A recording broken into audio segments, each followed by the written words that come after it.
Salut, je te souhaite la bienvenue dans cette nouvelle vidéo dans laquelle, je pense tu as deviné, je vais te parler de mon portefeuille dividende. En fait, je vais tout simplement te présenter la suite de mon portefeuille rentier dividende. Donc si tu n'as pas vu la première partie de mon portefeuille, je t'invite à aller la voir, soit en cliquant sur la petite fiche qui s'affiche en haut à droite de l'écran, soit dans le lien dans la description. Et dans cette vidéo, je vais te présenter 3 entreprises qui sont dans mon portefeuille rentier dividendes et qui me versent, tu vas voir, des dividendes qui sont très très importants. Allez, c'est parti, je te montre ça tout de suite. Donc voici mon portefeuille. Les premières actions, je te les ai déjà présentées dans la vidéo précédente, ainsi que Vivendi. Et les 3 nouvelles actions, c'est tout simplement Gecina, Iron Mountain et Clépierre. Alors comme tu peux le voir, il y a encore des cases qui sont grisées. En fait, je vais pas tout te présenter en une vidéo, hein, ça serait beaucoup trop long. Donc je t'invite à t'abonner et à mettre un petit pouce bleu pour ne pas rater la prochaine vidéo sur mon portefeuille dividende. Allez, la première action, c'est Gecina. Gecina, c'est une foncière cotée française spécialisée dans les bureaux. Alors, pour petit rappel, en fait, les foncières cotées, c'est des entreprises qui détiennent des biens immobiliers, donc ça peut être soit des bureaux, ça peut être des maisons, ça peut être des appartements, ça peut être des, euh, des appartements de santé, des campus étudiants, enfin tout ce qui se rapporte à l'immobilier. Et si ils sont considérés comme foncières cotées, c'est-à-dire qu'ils doivent reverser au minimum 95% des loyers perçus sous forme de dividendes et 70% des plus-values lorsqu'ils réalisent une vente, donc la vente d'un immeuble par exemple, sous forme de dividendes aussi. Donc en fait, ils sont très contraints et sont obligés de donner des dividendes à leurs actionnaires, ce qui explique d'ailleurs pourquoi j'ai des dividendes qui sont extrêmement importants avec quasiment des dividendes à 9% par an, donc une rentabilité de 9% sur Gecina. Alors Gecina a augmenté de 4,38 depuis que ça j'ai fait, donc je l'ai acheté début d'année 2021, donc le 15 février 2021. Je l'ai acheté à 118 € et aujourd'hui on est quasiment à 124 euros. Donc comme je l'ai dit, Gecina s'est spécialisé dans les bureaux parisiens, surtout en région parisienne. Alors ce qui peut se passer, c'est avec le Covid, certains disent qu'en fait les bureaux sont morts, les bureaux vont être de moins en moins utilisés parce qu'il y aura de plus en plus de télétravail. Alors ça, pour moi, c'est pas totalement vrai, parce que évidemment, il faudra toujours avoir des bureaux pour que les gens puissent se rendre au travail, par exemple, pour faire des réunions, ou même pour travailler de manière plus sereinement. Par exemple, si on a des enfants, ou qu'on est dans un petit appartement, c'est bien plus intéressant d'aller travailler dans des bureaux que de travailler chez soi. Et en plus, souvent en région parisienne, eh ben, les loyers sont très chers, donc souvent les surfaces sont petites. Donc pour les personnes qui travaillent en région parisienne, c'est souvent mieux pour eux d'aller travailler dans des bureaux. Donc c'est pour ça que pour moi, Gecina a encore, je pense, pas mal de marge, et en plus, elle va continuer, je pense, à verser des dividendes d'à peu près ce montant-là, donc quasiment 9%. Donc évidemment, pour un portefeuille rentier et avoir des revenus quasiment sûrs de manière régulière, avoir Gecina à son portefeuille, c'est pour moi quelque chose d'assez important. Donc voilà pour Gecina. On va maintenant passer à la seconde entreprise, qui est une entreprise américaine qui me plaît énormément, et c'est Iron Mountain. Juste avant de vous présenter ce qu'est l'entreprise et qu'est-ce que fait Iron Mountain, on va regarder un petit peu les chiffres qui sont assez exceptionnels. Déjà, j'ai un rendement des dividendes annuels de 9,5%, ce qui est plutôt très intéressant quand on cherche à avoir des revenus sûrs et de manière régulière. Quand on a une entreprise qui paye 9,5% en dividendes, c'est sûr que c'est plutôt exceptionnel. Je l'ai acheté à 26 $, aujourd'hui on est à quasiment 45 $, 44,90 $, ce qui me fait un gain de 72,56%. Alors le gain de 72,56%, il ne prend pas en compte les dividendes, c'est uniquement le gain sur l'évolution du prix. C'est pareil, le rendement qu'on voit ici à droite de 13,19%, c'est uniquement l'évolution du prix. En fait, c'est la somme de tous les pourcentages pondérés par le poids qui donne en fait cette évolution. Donc il faut évidemment ajouter tous les rendements via les dividendes, qui en plus pour moi sont les plus importants dans ce portefeuille-là, puisque le but n'est pas d'avoir un rendement sur le prix élevé, mais surtout d'avoir des rentes d'argent via les dividendes qui sont sûres et élevées. Donc j'ai 72% 56 uniquement sur le prix, et vous voyez c'est à peu près en moins d'un mois, parce qu'on est encore en septembre 2021, en moins d'un an pardon. Donc vraiment j'ai fait pour l'instant pas mal de gains sur Iron Mountain, c'est une entreprise qui me plaît beaucoup. D'ailleurs on voit tout de suite, hein, elle a 10% en poids dans mon portefeuille, c'est la plus grosse pondération, et je pense que je peux même m'autoriser à monter à 12 voire même 13%, tellement l'entreprise me plaît, et selon moi, elle a de beaux jours devant elle. Et pourquoi Iron Mountain a des beaux jours devant elle? Parce que tout simplement, c'est une entreprise qui est spécialisée dans la protection, gestion et le stockage de données. En fait, les entreprises qui ont des données à sécuriser, au lieu de les stocker en interne, ce qui coûte assez cher, parce qu'il faut avoir des data centers, il faut les protéger contre les cyberattaques, et il faut maintenir tout ça, il faut vraiment avoir un parc de serveurs constamment surveillé et maintenu pour justement avoir accès à ces données et bien les protéger. Ce que fait Iron Mountain en fait, c'est qu'ils le font pour les entreprises. Et comme clients, ils ont des grands noms. Ils ont par exemple Buick Construction, ils ont Coca-Cola et ils ont la Banque Populaire par exemple. Donc on voit qu'ils ont des grands noms, des grandes entreprises internationales qui font confiance à Iron Mountain et qui leur donnent en fait leurs données. Alors ces données sous toute forme, ça peut être des données digitales, mais ça peut être également des données papier. D'ailleurs, Iron Mountain a commencé par le stockage de données papier, et maintenant, bah, évidemment, ils sont passés sur le stockage aussi numérique, parce que c'est dans l'air du temps. Et ils sont assez puissants sur le marché parce qu'ils proposent en fait grands, trois grands services. Donc ils vont protéger les données, donc ils vont les stocker et les protéger. Ils vont faire de la transformation de données pour les rendre plus lisibles. Donc ça c'est très intéressant actuellement. On a énormément de données, mais si on les transforme pas pour les rendre lisibles rapidement, ça sert à rien.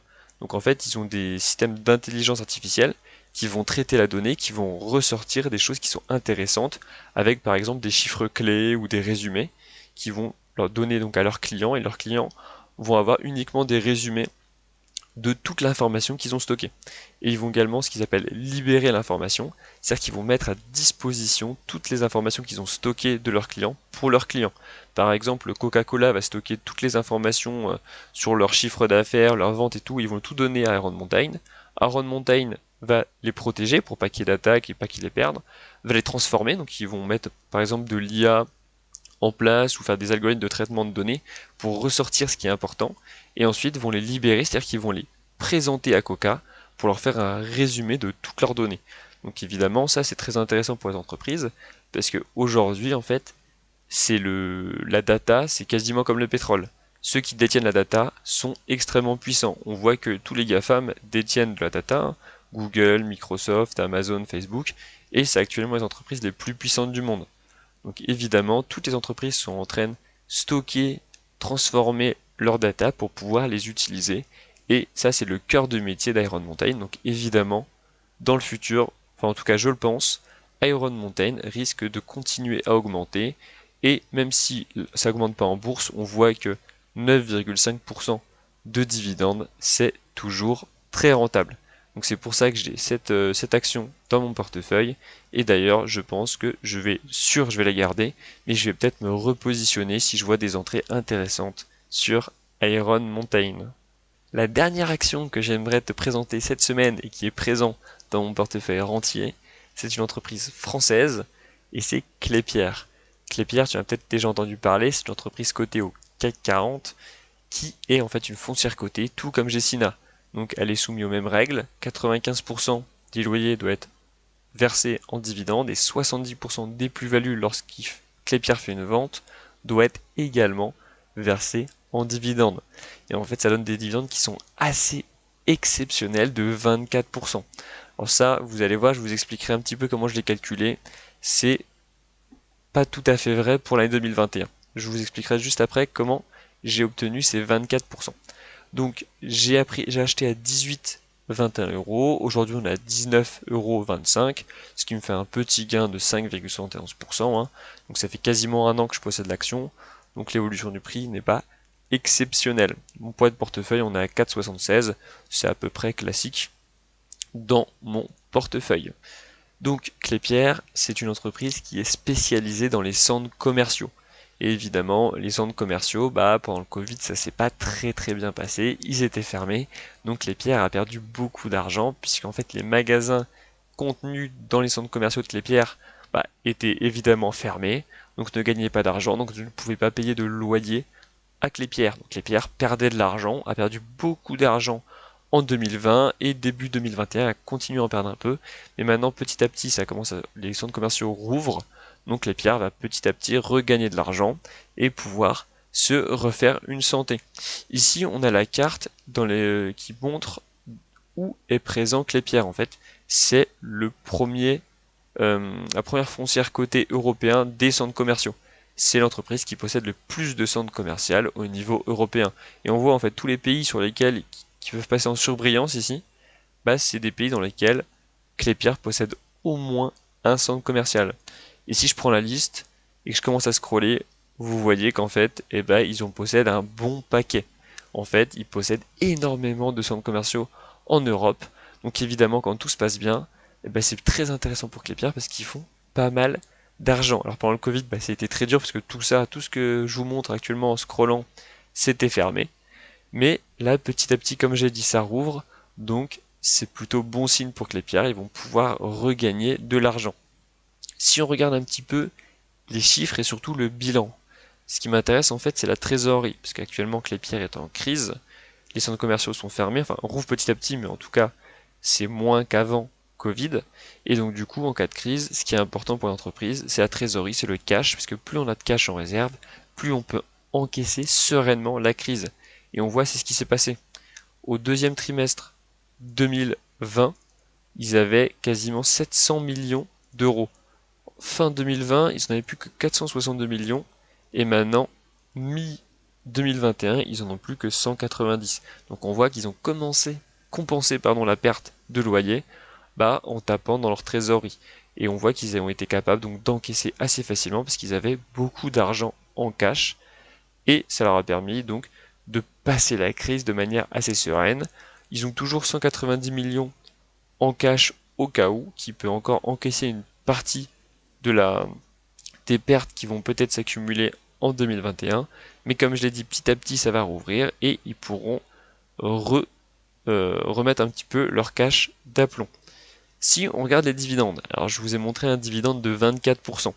En fait, j'ai calculé ce dividende de 24% en prenant en compte les dividendes de 2020, parce qu'en fait, ils ont coupé leurs dividendes 2021, parce que tout simplement, ils étaient en perte. Donc, 95% d'une perte, c'est rien du tout. Donc, en fait, ils peuvent ne pas verser de dividendes s'ils ne gagnent pas d'argent, ce qui a été le cas en 2021 pour le moment. Donc, c'est pour ça qu'ils n'ont pas versé de dividendes. Donc ce que j'ai fait, c'est que j'ai pris les dividendes de 2020 et je les ai divisés par le prix à laquelle j'ai acheté. Donc le prix c'était 18,21€, ce qui donne un dividende de 24% qui est énorme. Alors je pense que en 2022, s'il recommence à donner des dividendes, on ne sera pas à 24%, on sera un peu en dessous. Mais en fait, c'est un potentiel. Potentiellement, dans quelques années, je pourrais avoir 24% de dividendes sur Klépierre. Donc c'est plutôt très intéressant, surtout que mon portefeuille rentier, c'est plus une vision long terme, parce que je ne cherche pas à avoir des gains rapides tout de suite, je cherche à avoir des dividendes qui augmentent régulièrement chaque année. Donc là, c'est plus un potentiel que des rendements aujourd'hui, parce qu'en 2021, je ne vais pas gagner de dividendes avec Klépierre, mais potentiellement dans 1, 2, 3 ans, j'aurai 24% de rendement sur Klépierre. Donc c'est pour ça que je me suis placé sur cette entreprise, parce qu'en fait je considère qu'elle a un potentiel de rendement en dividende qui est extrêmement élevé dans le futur. C'est tout pour cette semaine. N'hésite pas à t'abonner, puisque comme tu le vois, il y a pas mal d'actions que j'ai pas encore présentées dans mon portefeuille rentier de dividendes, avec certaines, comme tu peux le voir, qui ont des rentabilités qui sont très élevées, ou même des dividendes à plus de 16%. Donc pour ça, pour ne pas rater, je t'invite à cliquer sur le bouton abonner, comme ça la prochaine vidéo portefeuille rentier que je fais, tu ne la rateras pas. Et moi je te dis à la semaine prochaine, et n'oublie pas, 100% des gagnants en bourse ont investi. Allez, à la semaine prochaine.